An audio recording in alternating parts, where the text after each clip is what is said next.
araw po mga kababayan! Welcome muli sa Tindig Pinas, kung saan ang boses ng mamayan ay laging pinapakinggan. Huwag kalimutang i-like, i-share at i-subscribe at gamitin ang hashtag Boses ng Bayan kung naniniwala kayong mahalaga ang tunay na lagay ng ating bansa.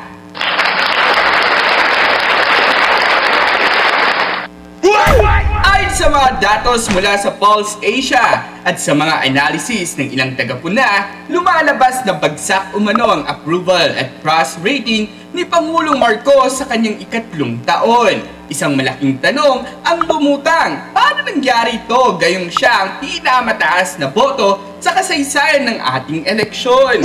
Ihambing natin. Si dating Pangulong Duterte sa kanyang ikatlong taon ay may approval rating na humigit 80%. Si Pangulong Marcos ngayon, ayon sa ulat, ay nasa 25%. Ang pinakamababa sa lahat ng presidente mula kay GMA, Pinoy, hanggang kay PRRD. Ang mas matindi pa, maraming naniniwala na ang tagumpay ni BBM ay bunga ng suporta ng Duterte Camp. Hindi ba't noong 2016, talo pa nga siya sa pagka-vice-presidente? Pero noong 2022, nang magsanig pwersa sila ni VP Sara Duterte, biglang lumakas. Pero ngayon, tila nababawasan na ang suporta, lalo na sa gitna ng mga kontrobersya at pagkadismaya ng publiko sa mga proyektong hindi umano natupad. May mga netizens na nagbabanggit na budol daw ito dahil ang ipinangakong continuity ay hindi raw nasunod. Imbes na ipagpatuloy ang mga programang sinimulan ni PRRD, tila ibang landas ang tinatahak ng kasalukuyang administrasyon. Nadagdagan pa ng mga issue gaya ng baha, confidential funds, at pambabastos umano sa simbahan ng KOJC. Mahalagang balikan ng liderato kung ano ba talaga ang dahilan ng pagtaas ng rating noon ni PRRD. Tapang, aksyon at malasakit. Kung nais ni Pangulong Marcos na maibalik ang tiwala ng publiko, hindi sapat ang press release o pagsisi sa media. Kailangan may konkretong aksyon, may trabaho, may solusyon. Para po sa mas malalim na talakayan ukol sa isyong ito, panoorin po ninyo ang susunod na video. Eto. Pag-usapan natin ito. Approval ratings ng mga naging presidente. Okay? Ito po ay yung simula ng kanilang 3 taon. Lahat po ang kino-compare dito, presidente. Tingnan po natin, ma-observe ninyo. Ang pinakamataas na boto ng naging presidente ay si Marcos. Meron siyang 31 million. Okay? Si PRRD po ay 16 million lang. So halos doble ang boto ni BBM kumpara kay Tatay Digong. And yet, yung unang 3 taon, ito ang kanilang ratings. Si PRRD, 87%. Si Pinoy, sumalangit nawa ang kanyang kaluluwa. Ito sa aking palagay, palpak na palpak po ang nangyari nung pamahalaan ni Pinoy. And yet, meron siyang 68% approval ratings. At alam din naman natin yung mga nag-iiskandalo nitong kapanahunan ni GMA. Pero meron siyang 30%. Tingnan nyo po, pinakabagsak 25% etong si Bongbong. Hindi ko nga alam kung ito si Bongbong ay pabagsak na o talagang bagsak na etong si Marcos. Etong si BBM bagsak na. Makikita po natin yan. Hindi ko alam kung ito ba ay magiging negative pa. Ibig sabihin nito, kada 4 na tao, isa lang ang approve kay BBM. Yung 3, ayaw na kay BBM. Teka muna, Coach Oli, paano nangyari yan? Siya ang pinakamataas na boto sa lahat ng naging presidente with 31 million. Ito po yung sinasabi natin na lakas ng Duterte. It shows. Tandaan natin, tumakbo Vice President ito si Bongbong Marcos. Natalo siya kay Lenny. Kay Lenny lang talo na siya. And it represents the 68% of Benigno kasi alam naman natin dilaw yung linya na yan. So before that, talagang mahina ito si Marcos. Talagang ito'y nabatak lang. Probably is because of Sara. Pero one thing for sure, if not for Sara, it's for sure because of Tatay Digong himself. Kasi dala niya yung suporta ng mga DDS na ang talagang sinusuportahan ay si Tatay Digong. Kitang-kita rito sa ratings na ito. After 3 years, malakas pa rin si Tatay Digong. After 3 years, bagsak na si BBM. It shows, ito ay talagang budol. Kasi, syempre, maganda ka eh. Maganda. Maganda ang iyong imahe, pangalan. Pinagkatiwalaan ng taong bayan. Teka muna, bakit ito inendorso ni BP Sara?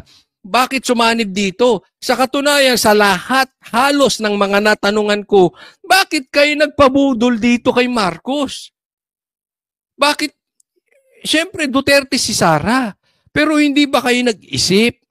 Alam mo, karamihan ng sagot nila, halos lahat sila, ang sinasabi, kaya namin binoto si BBM dahil ipinangako niya yung continuity ni Tatay Digong. Kung ano yung hindi natapos ni Tatay Digong, itutuloy ni Marcos. Diyan pa lang kitang-kita nyo na talaga namang nanalo lang ito si BBM because of Tatay Digong. Kaya apakalaki ng utang na loob nito si BBM. He will not even win for a vice president kung ito ay hindi kinarga ni BP Sara.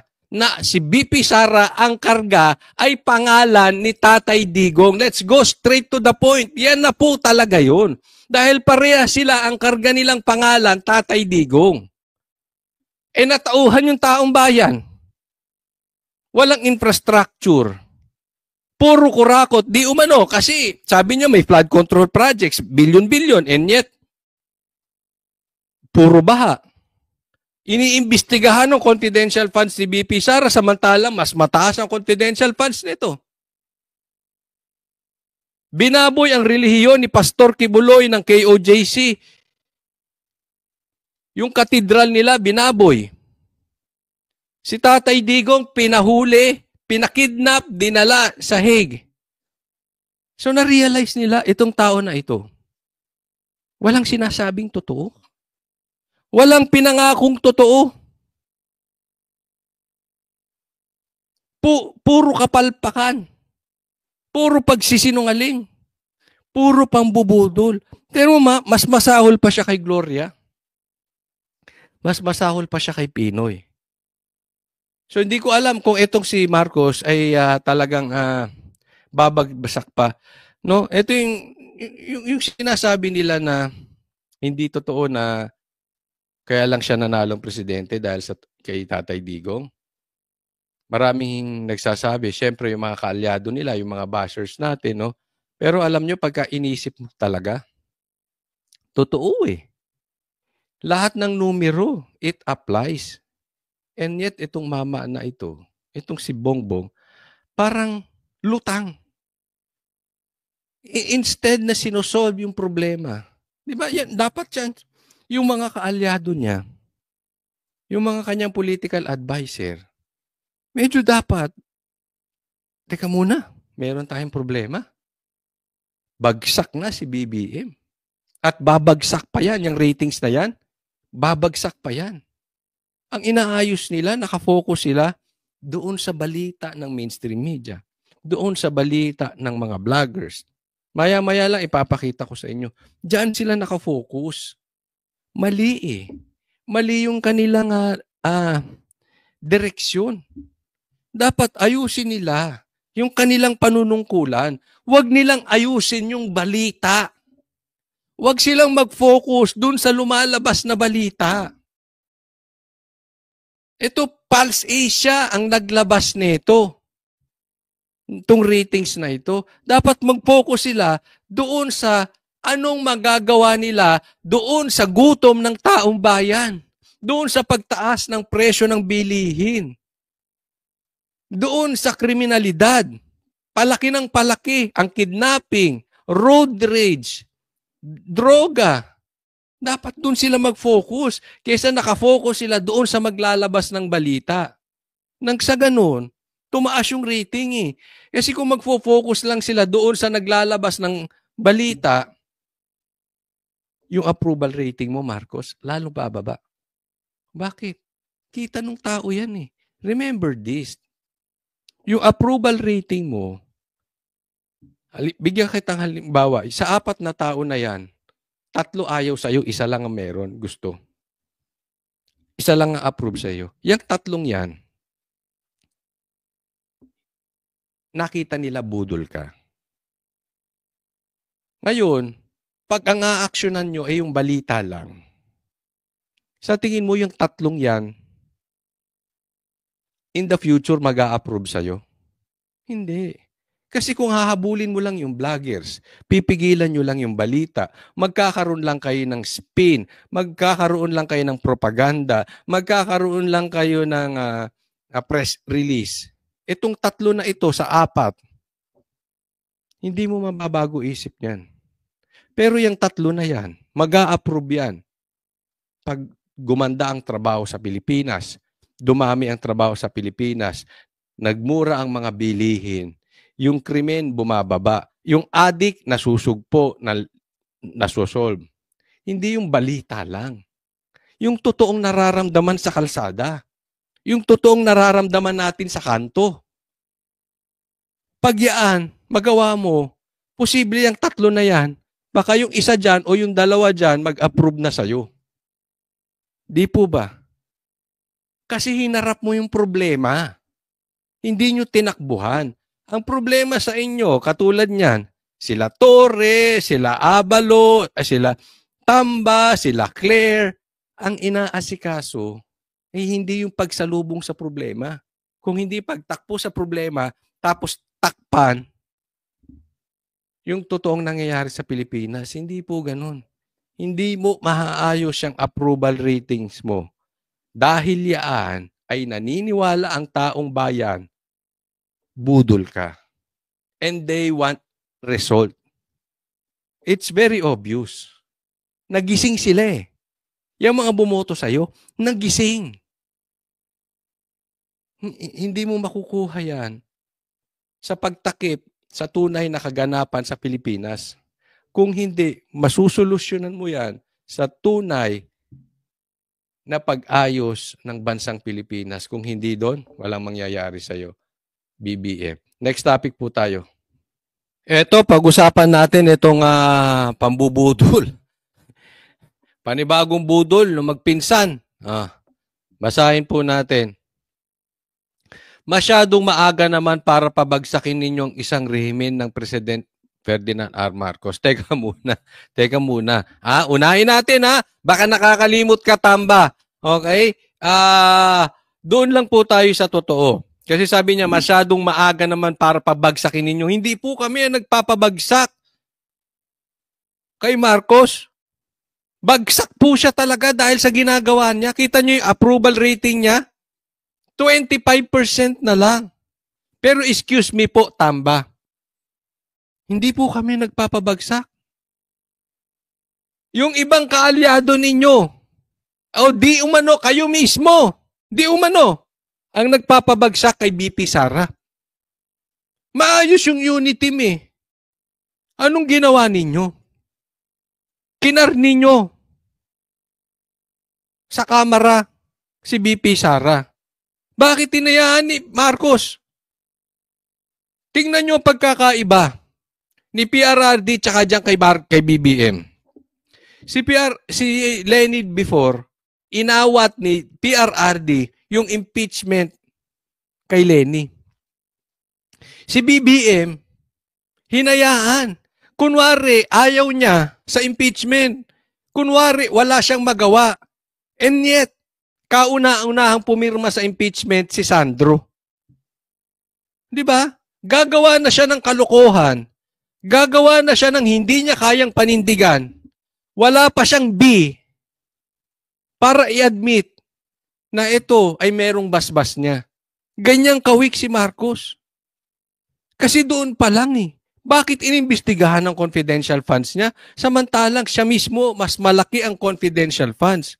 Kung talaga meron silang unity team, kung sila talaga ay gusto sa pagkakaisa, bakit hindi niya inawat yun? Hindi pwedeng wala siyang magagawa. Talaga bang niloloko ninyo ang taong bayan? Nasasabihin ninyo? Wala siyang kamay doon? Ang sabi nga ni Congressman Alvarez, walang galaw ang Congress nang walang basbas ni Tamba. At walang galaw si Tamba kung walang basbas ni Marcos. Huwag nga tayong maglokohan. Iisa ang karakas nyo. Kayo mga Marcos, iisa karakas ninyo. Ikaw Romualdez, kayong magpinsan, iisa karakas ninyo. Budol. Mahilig kayong magbintang, mahilig kayong magbaligtad ng issue. Kayo ang unang nagpapabagsak sa Vice President. Inaatake nyo ang kanyang pagka-Vice President. And we all know, this is public knowledge. Bobo ka na lang kung hindi nyo alam na ang atake talaga kay BP Sara is atake para hindi siya ang susunod na presidente. And we all know, 2028, she will be the next president. Wag lang may masamang mangyari. Wag lang ipapatay si BP Sara. Siya ang magiging presidente. Yun nga lang nakakatakot. Kaya meron siyang sinasabi, merong gustong pumatay sa kanya. Kayo yun. According to BP Sara. So hindi po. Ito po hindi dahil sinasabi ko dahil kami mga Duterte. This is public knowledge. Gaya ng sabi ko, tanga ka na lang kung hindi alam na talagang inaatake si Vice President Sara. Kaya nga lahat ito nangyayari. Even yung pagpapadala kay PRRD sa Hague, it's because para mabawasan ang lakas ni BP Sara, para mabawasan ang lakas ng PDP senators, para matalo. Kasi kung mananalo ang PDP senators, hindi mai-impeach si BP Sara. Pero kabaligtaran na nangyayari. Lalong lumalakas ang PDP senators. No? So, yan po isang katangian ng budol. Binabaligtad. Hindi po namin pinababagsak si BBM. Kusa siyang bumabagsak. Sabi nga sa Pulse Asia, bagsak na po ang rating ni BBM. Okay, hindi po kami may sabi nun. Bakit? Tamba, magising ka sa katotohanan. Lahat na lang ng ayuda ginawa ninyo. Pinagtanggol ninyo ang ayuda kaliwat kanan. Tumataas ka ba sa ratings? Hindi. Tumataas ba sa ratings si BBM? Hindi. Lahat na lang ng gastusin ginawa nyo na. Masakit, hindi pa rin kayo mahal ng taong bayan. Masakit kaya lang nanalo si BBM dahil sa kay Tatay Digong. Dahil dala-dala niya yung apelyidong Duterte. Di ba? Kaya huwag yung niloloko yung taong bayan. Huwag nyo silang ginagawa. Kasi insulto yung etong statement mo, Tamba. This is an insult to Filipino people. Parang sinasabi nyo, tanga sila. Kitang-kita naman na nila. Bumoto na nga ang taong bayan. Bagsak si BBM. Sabi niya, very popular siya and he was elected by the bigger mandate than the former president. Kaya igalang naman natin. Yan po yung sinabi natin. Si PRRD napatunayang hindi budol. Anong katunayan ko? Yung topic ko kanina.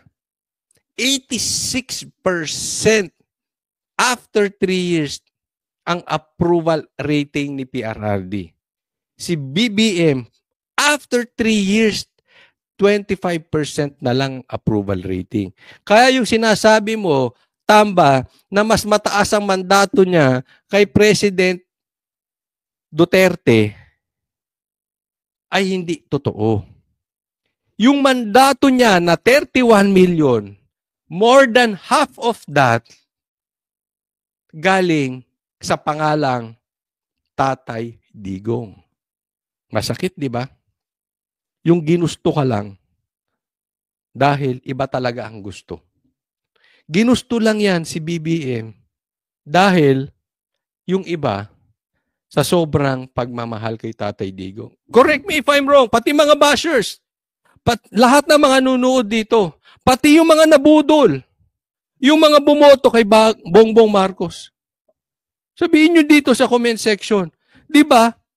Kaya nyo naman binoto si BBM, kasi hindi kami nabudol, nakinig kami kay Tatay Digong. Kaya ngayon, nakikinig lang kami kay Tatay Digong, no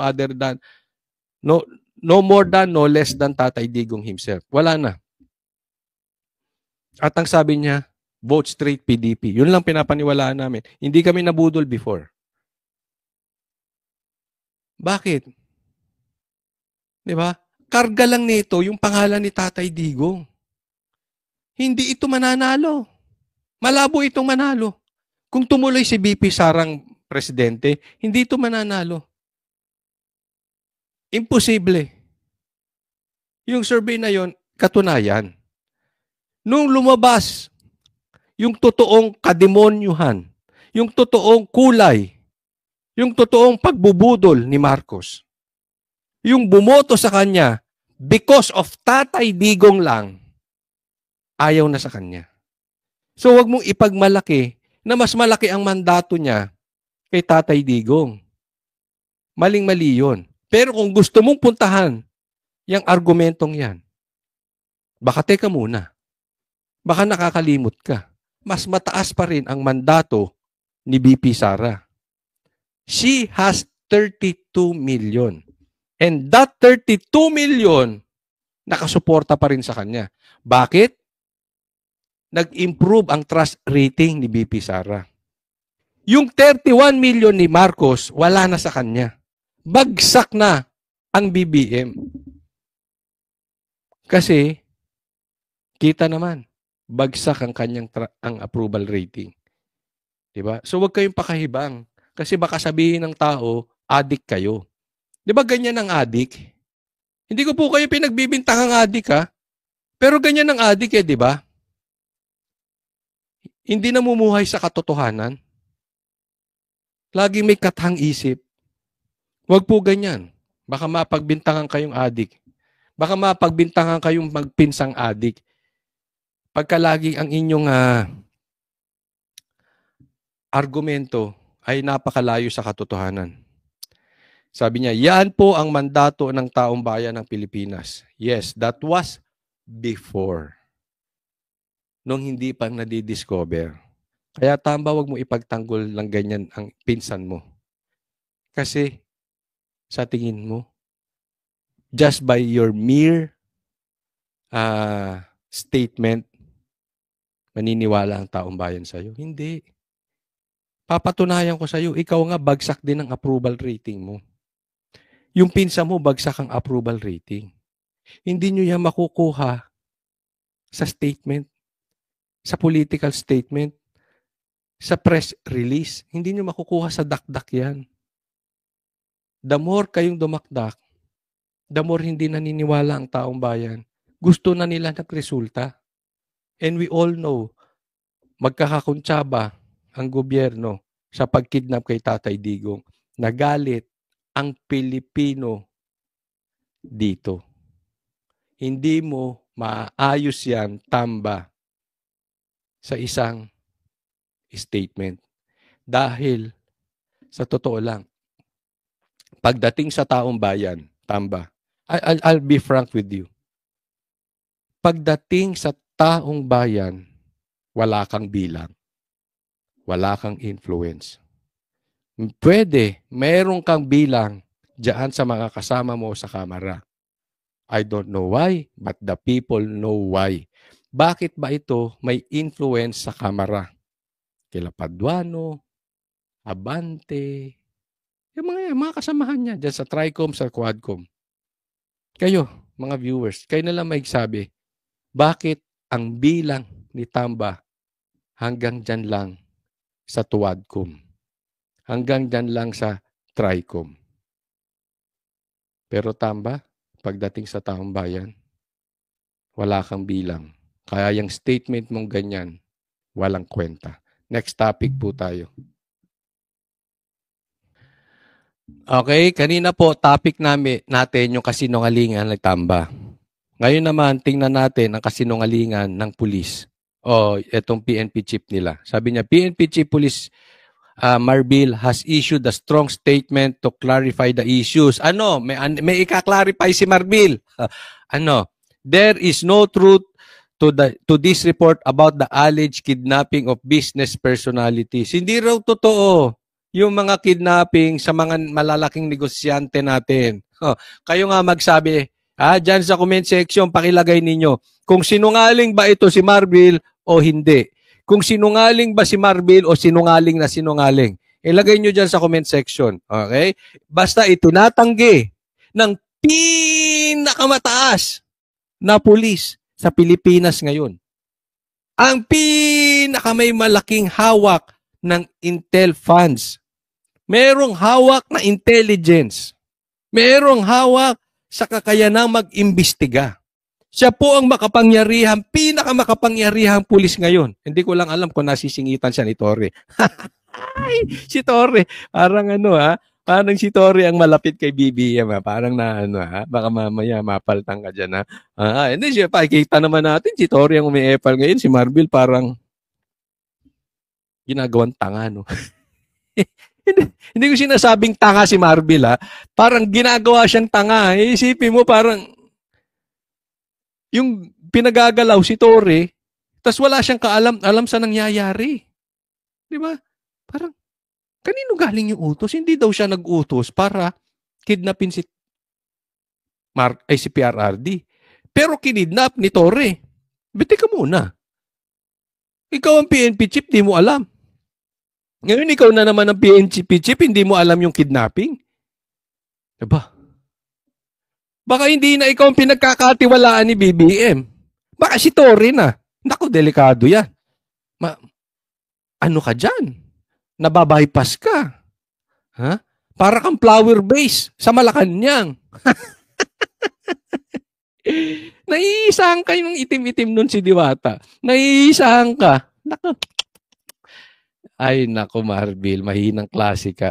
Tapos hindi niya alam. Isa lang to, kung sinungaling ito si Marbil, o talagang nababypass to. Ginagawang display ni Marcos. Ay, ano ba ito? Nagtutulog sa kangkungan? Namamasyal sa ibang bansa?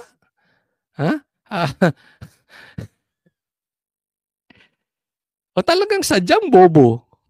Isipin mo, harap-harapan ng kidnapping. Tapos sasabihin niya, wala. Para kasi Marcos, lutang ba kayo? Anong tinitake yung multivitamins? Ano sabi ni Marcos? Wala daw pumasok baril sa KOJC. Ikaw naman ngayon, walang kidnapping. Sabi, teka muna. Pakisabi naman sa tao, ano multivitamins ninyo? Bakit parang wala kayong alam sa nangyayari sa bansa? Sige nga, pakisabi sa comment section, naniniwala ba kayo dito kay Marbil? Sabi niya, such malicious disinformation will not be tolerated. Misinformation pa raw. At hindi mo ito tolerate. Sige, gusto kong pakita mo na hindi mo ito tolerate yan, Sige. Anyone proven to be spreading fake news will be dealt with accordingly, he said. Hindi mo kukonsintihin will not be tolerated. At kakastiguhin ninyo. Ano sabi ng GMA? 3 suspect sa pagdukot at sa pagpaslang sa negosyanteng si Anson Q at sa kanyang driver na si Armani Pabilio, arestado na kahapon. GMA News. Sige nga. Tingnan ko ang B mo. Kung meron kang tapang, kastiguhin mo nga ang GMA. Kasi iba sinasabi ng GMA. Ang sinasabi ng GMA may kidnapping. sa isang negosyante. Ikaw sinasabi mo walang kidnapping. O ito pa, breaking news. 3 suspect sa pagdukot at pagpaslang sa negosyanteng si Anson Q at sa kanya arestado ni Arov. O yan. Hello? Sige nga, tingnan ko tapang mo. Arestuhin mo nga. Sige nga. Kastiguhin mo nga ang GMA. O ang tapang nyo hanggang vloggers lang. O ang tapang nyo hanggang doon sa mga kaalyado ni Tatay Digong. O ang tapang ninyo hanggang doon sa naniniwala kay Tatay Digong. Pero yung media nakakampi ni BBM, yung mga vloggers nakakampi ni BBM, hindi nyo kaya. Ayan o, lantaran no. Sino nagsasabi sa inyo ng GMA ng katotohanan? Kung ikaw ang tama, pakulong mo GMA. Huwag mong konsintihin. Ayan sabi mo eh. Pero kung tama ang GMA, I think you should apologize to the Filipino people. Dahil ginagawa niyong tanga ang mga Pilipino. Sinasabi niyo ganyan. Eh may mga kidnapping namang talagang nangyayari. Marbil, saan ka ba nakatira? Ano ba multivitamins mo?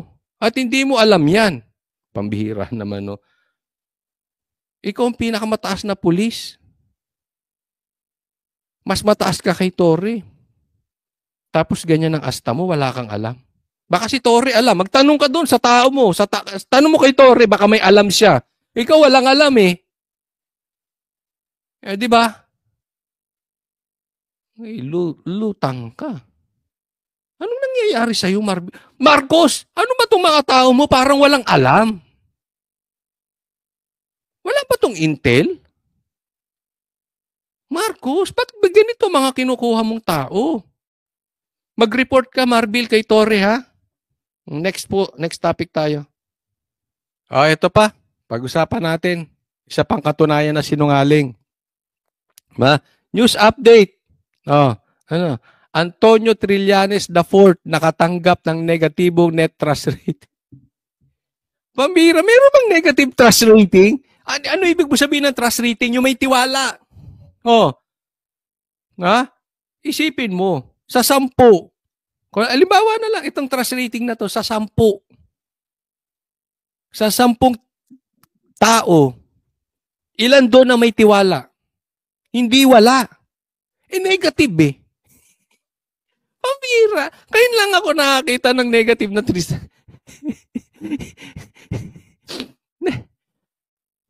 Pambira. Negative 10 noong October 2024. Ngayon, February 2025, negative 22. Paano ka mananalo niyan sa kalookan? Tapos sasabihin mo, dinaya ka. Negative ka talaga eh. Ayaw talaga sa'yo ng tao. Sa bawat 10. Paano ba yun? Negative 22. So siguro yung 10 walang tiwala. Tapos yung 2 pa doon, hindi lang sa walang tiwala. Siguro kinasusuklaman siya. Isipin mo nga eh. Negative. Paano nyo ba ipapaliwanag yung negative 22? Pambihira ka naman, Trillanes, pinahirapan mo magpaliwanag ang mga Pilipino. Hindi ka lang 0 sa puso ng mga Pilipino. Hindi ka lang 0 sa mata ng Pilipino. Kinasusuklaman ka. Hindi lang sa wala silang tiwala sa'yo. Suklam na suklam sila. Negative 22. Yaan po ang ebidensya na kapag lumabang ka sa Duterte, ito, political suicide. Katapusan mo na sa politika. Kaya nga naman, meron tayong natatanggap na mga reports na unti-unti nang lumilipat ang mga kaalyado ni BBM sa kabilang panig or nag-i-independent na lang. Totoo man to or hindi, kitang-kita sa mga naglalabasang survey. Bumabagsak na. Kaya nga si Aimee, kumapit na sa patalim. bumulusok na. Sa lahat ng senatoriables ng Team Alyansa, siya ang bumulusok. Kaya ngayon, nagpapaampon kay Sara. Trying hard. Lahat po political suicide ang dumikit kay Marcos. Kaya ngayong iba, ayaw na mag-rally. Nagsusulo na lang. Yung iba, gusto independent na lang ang diskarte. Dumidistansya na kay Marcos. Dumidistansya na kay Tamba. Yung iba talagang lantarang umayaw na. At marami pa raw aayaw. Yung iba lang hindi maamin kasi siyempre nakaupo pa rin si Marcos pero hindi na sinasama. Sa katunayan, ang balita, nahihirapan na silang magkaroon ng rally sa iba't ibang panig ng Pilipinas. Dahil wala na, matamlay. Alam niyo po yung rally nila? Subukan ninyong umaten. I challenge the bashers. Try ninyong umaten ng DDS rally, ng PDP rally. Yung energy ang taas. Diyan, nababalitaan namin, matamlay na. Bukod sa nahihirapan ng kumuha ng tao, kaya maraming rally na... Ikaw, kabayan, anong masasabi mo sa approval rating ni Pangulong Marcos? Sa tingin mo ba'y makakabawi pa siya sa darating na panahon? O tuluyan ng nabasag ang tiwala ng taong bayan? Mag-iwan ng komento sa ibaba at gamitin ang hashtag Boses ng Bayan at hashtag OFW Power kung naniniwala kang mahalaga ang opinyon ng bawat Pilipino kahit nasang dako man ng mundo.